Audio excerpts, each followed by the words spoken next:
प्रभाग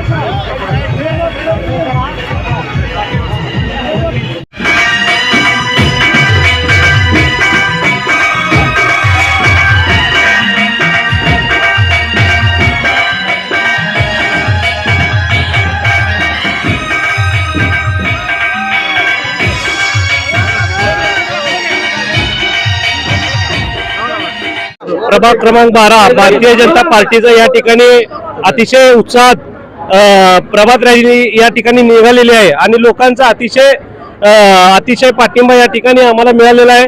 आणि आज या ठिकाणी कामाच्या जोरावर आणि विकासाच्या जोरावर आमचा विजय या ठिकाणी निश्चित आहे।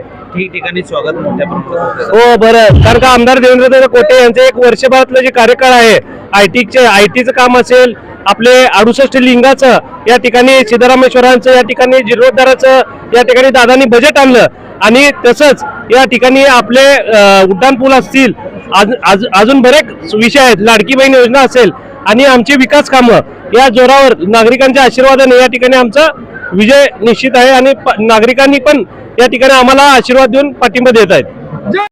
मैंदर्गी नगर परिषदेची नवनिर्वाचित नगरसेविका आज इथे 12 नंबर प्रभागामध्ये प्रचारासाठी आलेली आहे।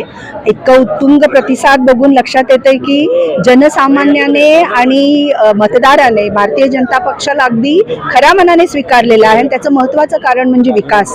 भारतीय जनता पक्षाचं धोरणच विकास आहे, त्यामुळे विकासाच्या मुद्द्यावरच हा इलेक्शन लढत आहोत आणि जनतेचं, सामान्य जनतेचं जे काही त्रास आहे, त्यांचा जे काही त्रागा आहे, त्याला कुठेतरी सार्थ योजना भारतीय जनता पक्ष जे बनवत आहे ते जनसामान्यापर्यंत पोहोचवण्याचाच उद्देश आपले हे 4 नगरसेवकांचा आहे।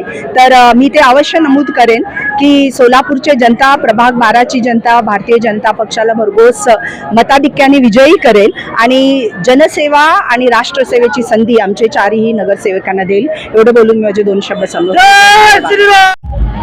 ನಾ ಸರಕಕ್ಕೆ ಜೋಡಿಗೆ ಇದೇನ್ರಿ ನಂಗೆ ನಮ್ಗೆಲ್ಲರೂ ನೋಡಷ್ಟು ನೋಡ್ರಿ ನಾವೆಲ್ಲ ಕೆಲಸ ಮಾಡ್ತೇವ್ರಿ।